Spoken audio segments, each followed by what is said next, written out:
I struggled to let go for so many years.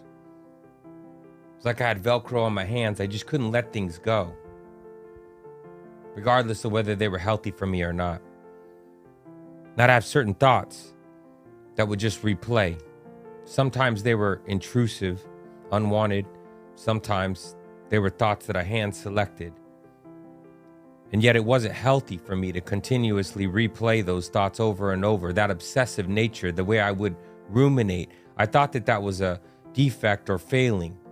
But I've come to find out that that characteristic is not necessarily a bad thing. Ruminate on this. You see, this thing will just latch on to certain thoughts, and it will just keep replaying those thoughts over and over and over.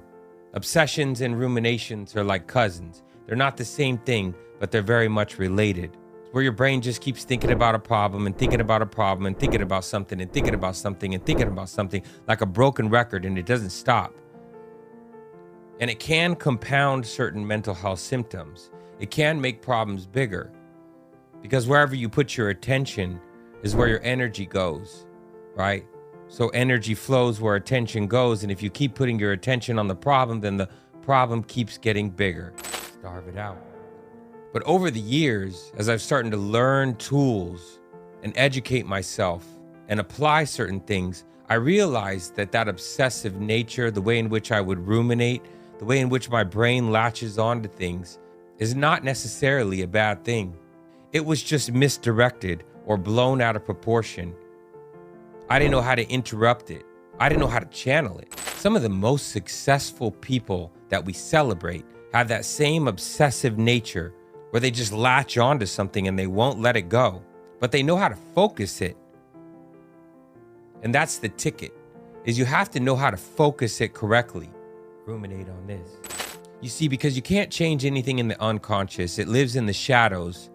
And while it's in the shadows, in the unconscious, you can't manipulate it, you can't discard it, you can't replace it. You have to take it out of the shadows, bring it into the light, and put it on the table. Then you have to hold it there, because the moment that you switch your attention onto something else, it just slips back into the shadows again, and then you fall back into old neural pathways. Listen up. You have to hold your attention, your awareness. You have to hold it right there. You have to keep thinking about it and thinking about it and thinking about it. That's how you change something in the unconscious. But you can't just focus on the problem.